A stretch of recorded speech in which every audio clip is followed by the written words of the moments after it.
दोस्तों, तो आपका स्वागत है आपके अपने चैनल जीनियस ऑल सब्जेक्ट पे। तो आज शुरू करने वाले हैं। वीडियो होने वाला है 4 और लेक्चर भी होने वाला है 4। तो आपकी उड़ान बे चल रही है कक्षा 12 की फिजिक्स की चौथा वीडियो होने वाला है और दिन का नाम होने वाला है आपका बुधवार। बुधवार हो या कोई भी दिन, वीडियो का दिन शूट करते समय नहीं बताया जाता है। तो आज बताएं इस वीडियो में क्या सीखने वाले हैं, उन पे चर्चा करेंगे मात्र 1 मिनट। फिर इनके बारे में डिटेल से जानकारी आपको देंगे, विद कॉन्सेप्ट और विद ट्रिक आपको बताएंगे। तो सबसे पहले जानकारी प्राप्त करने के लिए आप लोग वीडियो को लाइक कर दीजिए और अपने दोस्तों के साथ ज्यादा से ज्यादा शेयर कीजिए। तो कक्षा 12 वाले ध्यान से पढ़ेंगे, कक्षा 11 वाले भी इसको देख सकते हैं आराम से, क्योंकि पढ़ाई किसी भी क्लास की हो सभी देख सकते हैं।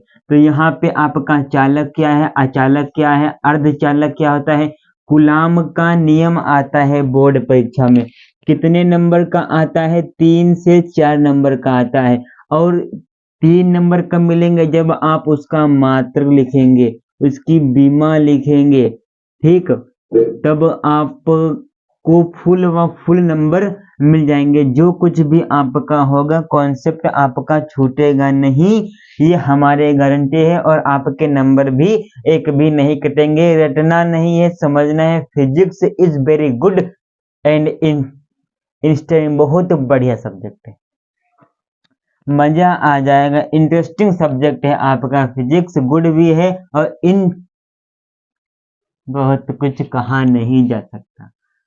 और उड़ान बैच है तो क्या पढ़ने वाले हैं, इंटरेस्टिंग सब्जेक्ट होने वाला है भैया जी।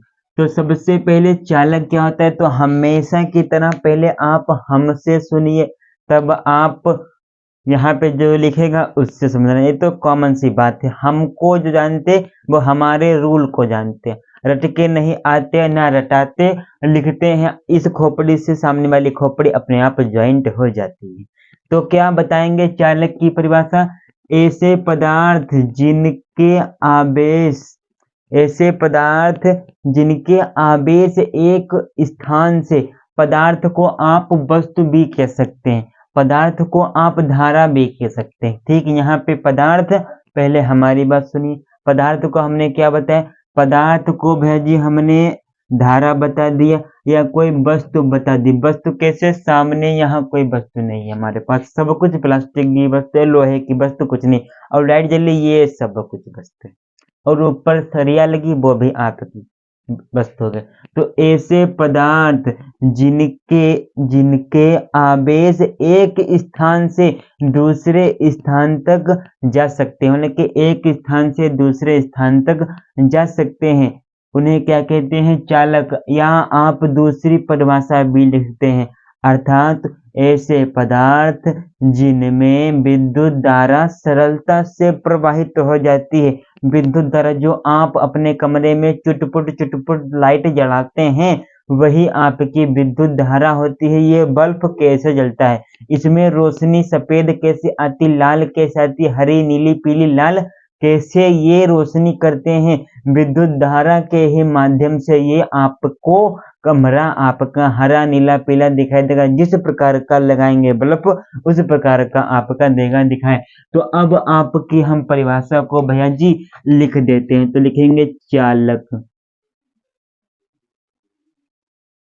तो चालक की परिभाषा क्या होगी, ऐसे पदार्थ, ऐसे पदार्थ, ऐसे पदार्थ जिनमें, थोड़ा नीचे लिखेंगे, ऐसे पदार्थ जिनमें, ऐसे पदार्थ जिनमें आवेश एक स्थान, ऐसे पदार्थ जिनमें आवेश एक स्थान से दूसरे स्थान तक, दूसरे स्थान तक तो आया नहीं, स्थान तक,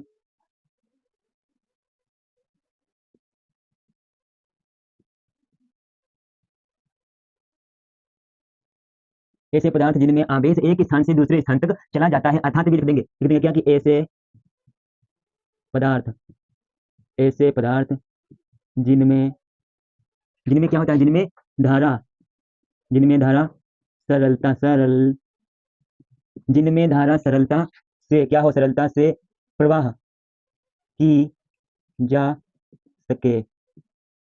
ऐसे पदार्थ जिनमें धारा सरलता से प्रवाह की जा सके उन्हें क्या कहते हैं भैया जी? उन्हें चालक, उन्हें चालक कहते हैं, उन्हें चालक कहते हैं। क्या कहते हैं? चालक। अब उदाहरण क्या लिख देंगे? तो उदाहरण भी देख के जाइए। उदाहरण क्या लिखेंगे देखेंगे, सभी बच्चे आंखें खोल लेंगे, कान साफ कर लेंगे, मानव जाति खास करके लिए। और उदाहरण क्या? आपका चांदी, चांदी हो गया, आपका तांबा हो गया, चांदी, तांबा, लोहा। अब आपका एल्युमिनियम, एल्युमिनियम हो गया, आपका कॉपर हो गया, कॉपर आदि। तो क्या लिखा है? चांदी, तांबा, लोहा, एल्युमिनियम, कॉपर आदि ये सब क्या है? धारा के सुचालक हैं, धारा के कुचालक नहीं है। ये सब धारा के क्या है? चालक। अब कहेंगे कि भैया जी हम इनको पहचाने कैसे? तो सभी के घर में क्या होगा? लोहे की कोई ना कोई चीज होगी आराम से। नहीं मिलेगी तो ढूंढ लीजिएगा लोहे की चीज। अब उस लोहे की चीज को कहाँ पे लगाना है? आपके घर में बड़ा बेटरा होगा, अब ना हो तो बत्ती से कतई नहीं खेलना है, बड़ा बेटरा का उसमें लगाना है और तार दो लेना है और आपको एलईडी जला देना है छोटी वाली बस। और देखेंगे इस थरिया से क्या हो रहा। और चाकू होगी लोहे वाली, नहीं होती तो बेटरा में एक इधर प्लस होता है, एक इधर माइनस होता है। तो जब वो प्लस वाले को माइनस वाले से टच कराएंगे तो चड़म चड़म आवाज निकलेगी, तो धारा का प्रभावित हो गया। और अब भी ना कुछ समझ में आए तो सरिया लेके चले जाना है केबिल पर और ऊपर टच कर देना आराम से, फिर देखना कैसे फेंकती है आपको, अगर नहीं समझ में आया तो। अब चालक समझ गए, धारा का प्रवाहित हो जाती है आसानी से, ठीक। अब अचालक क्या है? अचालक, अचालक नाम से पता चल रहा है कि अचालक, अचालक मतलब कि चालक में धारा प्रवाहित, अचालक में धारा नहीं प्रवाहित। जैसे कि लकड़ी ले लीजिए, रबड़ ले लीजिए और जो आपका चमड़ा होता है उसको ले लीजिए। लकड़ी को चाहे आप कहाँ पे लगा दें? केबिल पे लगा दें, लकड़ी सूखी हो 100% कतई, और अगर एक भी परसेंट भीगी है तो भैया लोहे बन जाएगी, वो आपकी चालक हो जाएगी, विद्युत की कुचालक नहीं रहेगी, सुचालक हो जाएगी, ठीक। तो भीगी नहीं होनी चाहिए लकड़ी, क्योंकि भीगा पानी आपका क्या होता है? चालक होता है। तो इसकी परिभाषा कैसे होगी? वही पुराने स्टाइल में कि ऐसे पदार्थ जिनके आवेश एक स्थान से दूसरे स्थान तक नहीं जा सकते हैं, अर्थात तो ऐसे पदार्थ जिनकी प्रवाहित धारा, जिनकी धारा प्रवाहित नहीं की जा सकती है उन्हें अचालक कहते हैं। तो लिखेंगे ऐसे पदार्थ, ऐसे पदार्थ जिनमें आवेश एक स्थान से दूसरे दूसरे स्थान तक नहीं जाता, नहीं जाता है या नहीं जा सकता है, जिस प्रकार लिखेंगे उस प्रकार सही हो जाएगा, ठीक। नहीं जा सकता है अर्थात,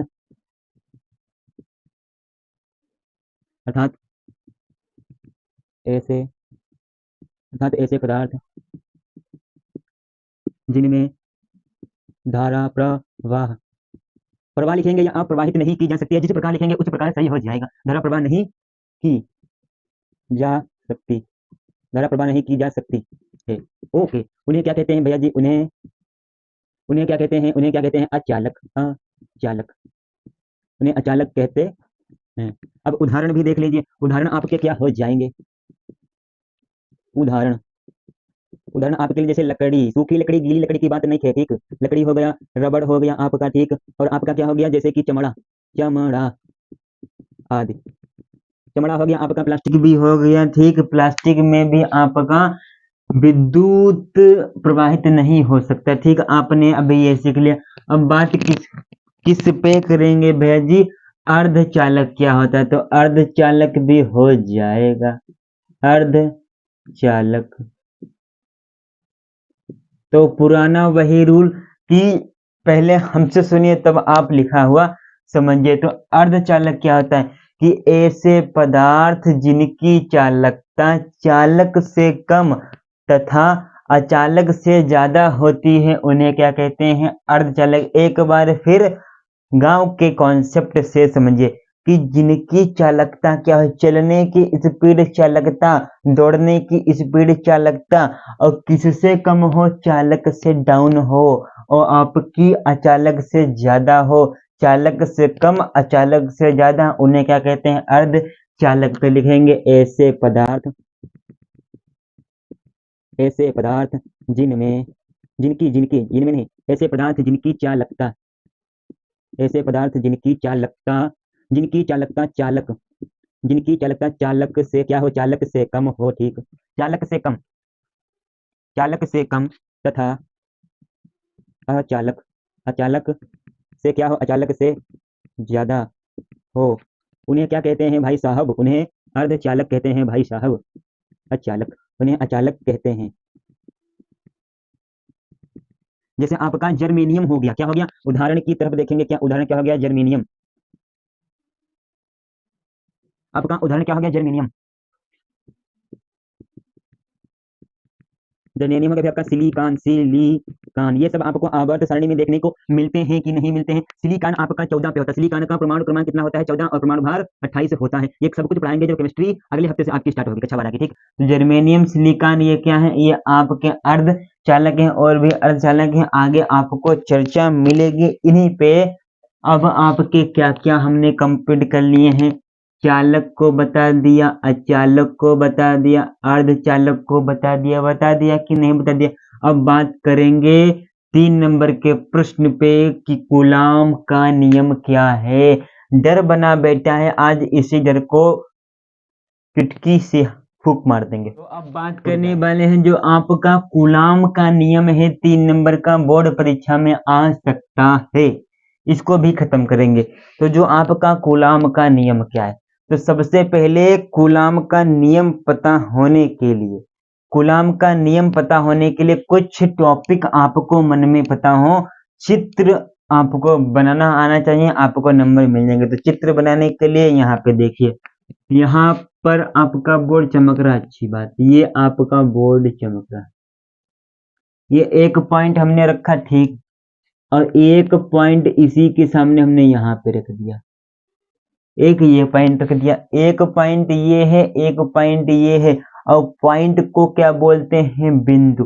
पॉइंट को क्या बोलते हैं, बिंदु बोलते हैं। बढ़िया से देख लीजिए, एक पॉइंट ये, एक पॉइंट ये, तो इस बिंदु को हम बिंदु बोलेंगे, ये तो सही बात है, लेकिन यहाँ पे फिजिक्स में इन्हीं बिंदुओं को क्या बोलते हैं, आवेश। आवेश को हम क्यू से लिखते हैं। तो अब लाल का काम खत्म। तो आवेश को हम Q से लिखते हैं। जब आपके 2 बिंदु हैं तो इनको Q1 और Q2 नाम दे दिया गया। तो ये आपका Q1 हो गया, ये आपका Q2 हो गया। ठीक, पहला वाला Q1, दूसरा वाला Q2। अब भैया जी जब एक ही समान रेखा में है तो रेखा ना खींच दें, चलो खींच दें, चलो चूर राइट। हाँ शाबाश, ये आपकी एक रेखा खींच गई। अब मान लीजिए आपको दिल्ली से गाजियाबाद जाना है, तो कुछ तो दूरी होगी भाई साहब, कुछ तो दूरी होगी। दिल्ली से गाजियाबाद जाना है तो कुछ तो दूरी होगी, तो उस दूरी को यहाँ पे नाम दिया गया है आर स्क्वायर। इनकी और इनकी दूरी को क्या नाम दिया गया है, आर स्क्वायर। ठीक, दूरी को नाम दिया गया। अब इतने से चित्र से पूरा कूलाम का क्या कर देंगे, डीओबी से, और डीओबी से क्या कर देंगे, जन्म और मृत्यु ऋतु सब कुछ बताएंगे। तो कूलाम का नियम डालने से पहले कुछ परिभाषा आप हमसे सुन लीजिए कि यहाँ पे दो स्थिर बिंदुओं आवेशों की, दो स्थिर बिंदुओं आवेशों के बीच, दो स्थिर, ये आपके 2 बिंदु स्थिर हैं। तो परिभाषा पहले सुनिए, 2 स्थिर बिंदुओं आवेशों के बीच लगने वाले बल, लगने वाले बल को विद्युत बल तथा दोनों के गुणनफल के परिणाम अनुक्रमानुपाती होते हैं तथा दोनों के बीच की दूरी क्या होती है? दोनों के बीच की दूरी जो हो जाती है आपकी वर्ग के व्युत्क्रम हो जाती है। यह आपकी परिभाषा बन जाएगी। क्या लिखेंगे कि दो स्थित बिंदुओं पर आवेशों पर लगने वाला बल, दो स्थिर बिंदुओं पर तो यहां से लिख दे रहे हैं, तो यहां पे लिखेंगे दो स्थिर बिंदुओं आवेशों पर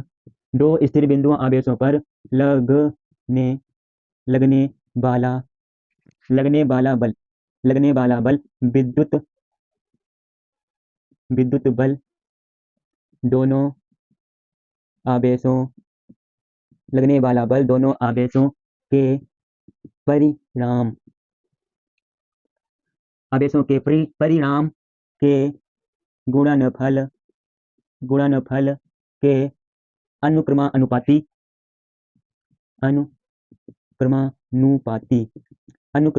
का साइन भी लगा दिया। ये वाला अनुक्रमानुपाती, इसको प्रोपोर्शनल बोलते हैं। ठीक, क्या बोलते हैं? प्रोपोर्शनल। अनुक्रमानुपाती को प्रोपोर्शनल भी बोलते हैं, साइन भी बता दिया। अनुक्रमानुपाती होता है तथा दोनों आवेशों के बीच की दूरी तथा दोनों आवेशों के बीच की दूरी वर्ग के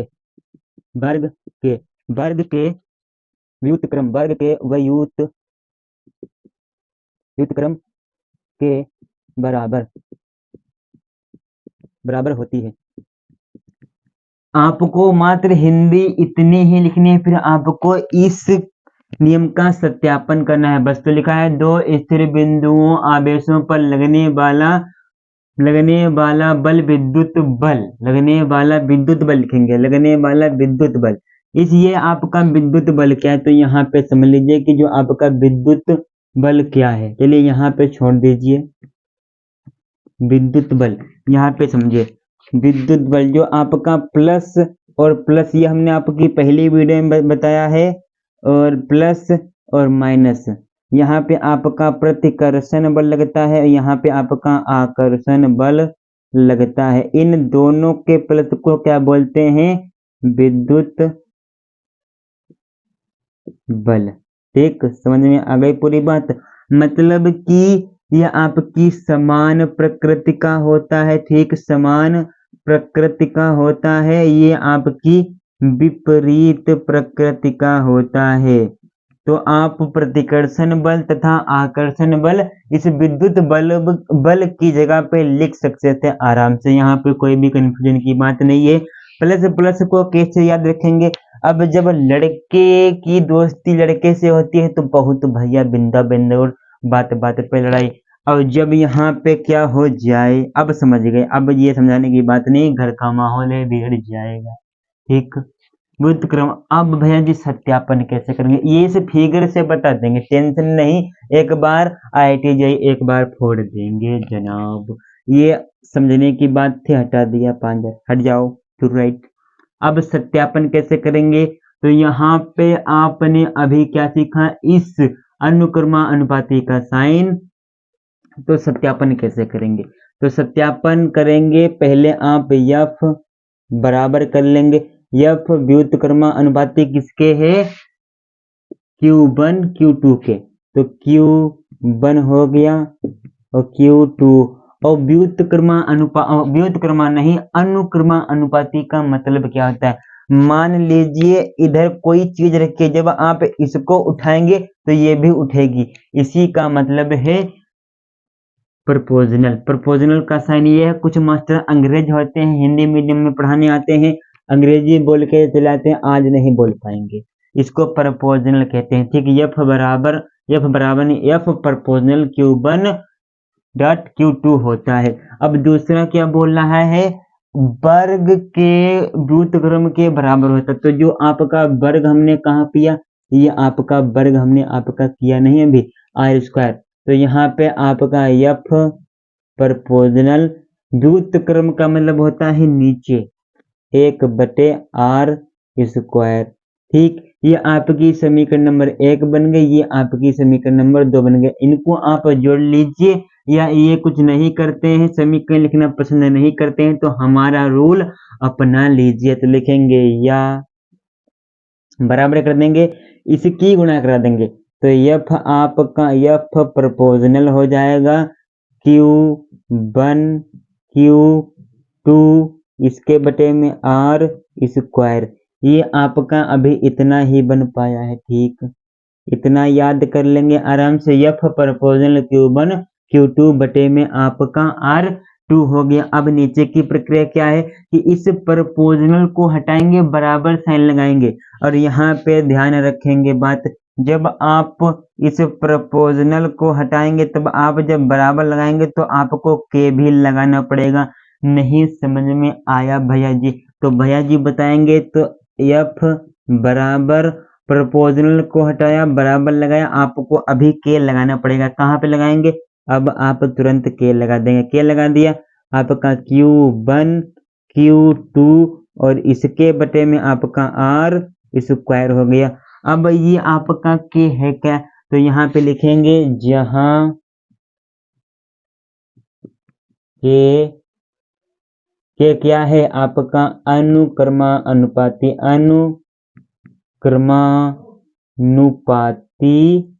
नियतांक है,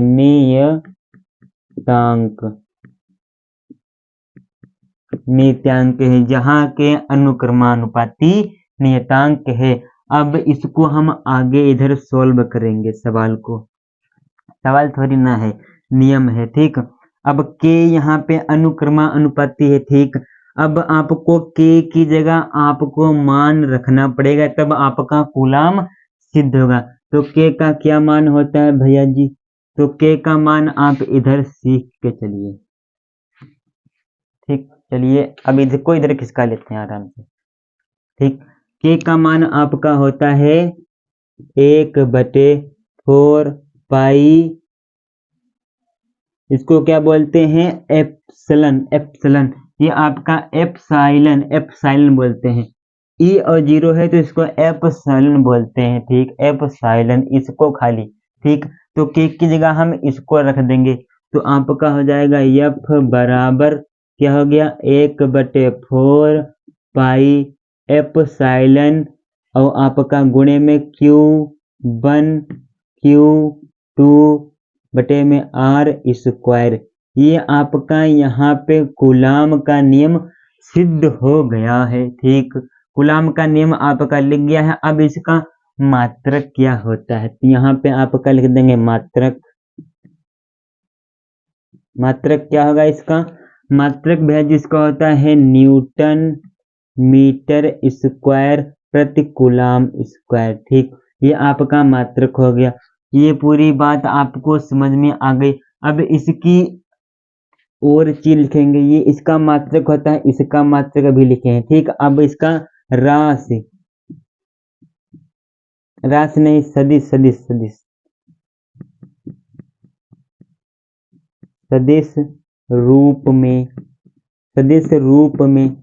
तो सदिश रूप में कैसे लिखेंगे, जो आपका लिखा है एफ, सदिश रूप में लिखेंगे तो आपने कक्षा 11 में पढ़ के आए हैं, क्या पढ़ के आए हैं, एफ के ऊपर आपका वेक्टर लग जाएगा। ठीक, एफ वेक्टर बराबर 1/4 पाई प्रपोजनल Q1 Q2 बटे में आपका R स्क्वायर हो जाएगा। फिर आपका क्या हो जाएगा, फिर दोस्तों आपका हो जाएगा R, ये इसके ऊपर बंद कर देंगे, ये आपका सदिश रूप में हो गया। ठीक, अब आप कहे थे कि बीमा क्या होगी इसकी, तो बीमा बताएंगे, ठहर जाओ, एक चीज और सीख के जाओ। कौन सी चीज है, बढ़िया चीज है।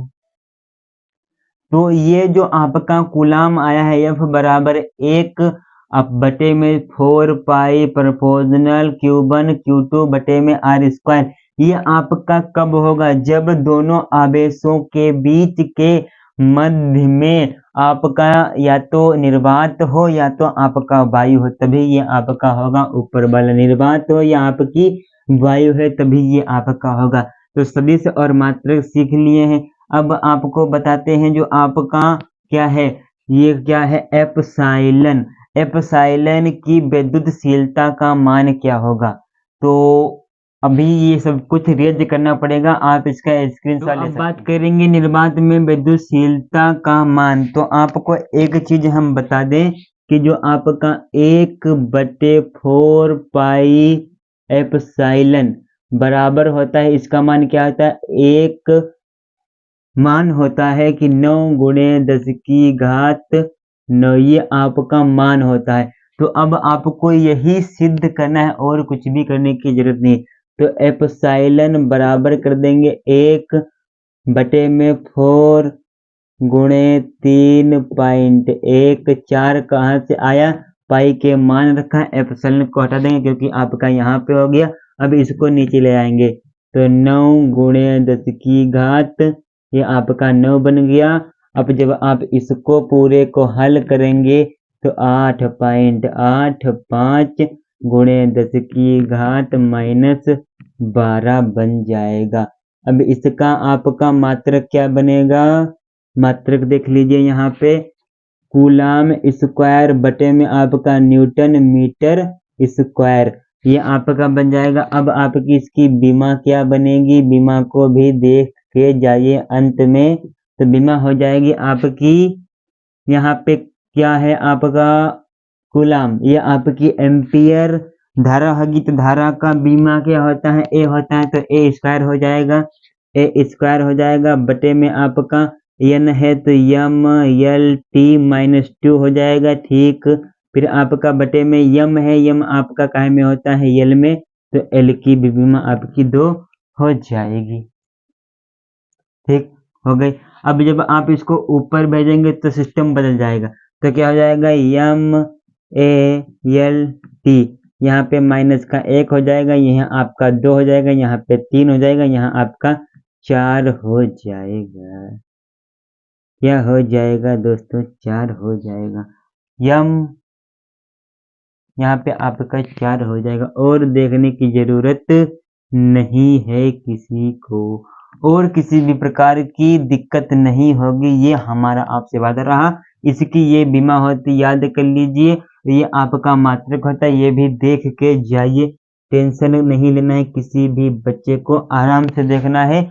फिर वीडियो में मिलेंगे। और ये आपका निर्वात में विद्युतशीलता का मान हो गया, बीमा ये आपकी हो गई। इसको याद करना हल करने के लिए नहीं आता है। इसके पहले वाली स्लाइड में आपने देखा था, वही आपका कूलाम का नियम था। फिर अगले वीडियो में मिलेंगे, तब तक के लिए जय हिंद, जय भारत, वंदे मातरम।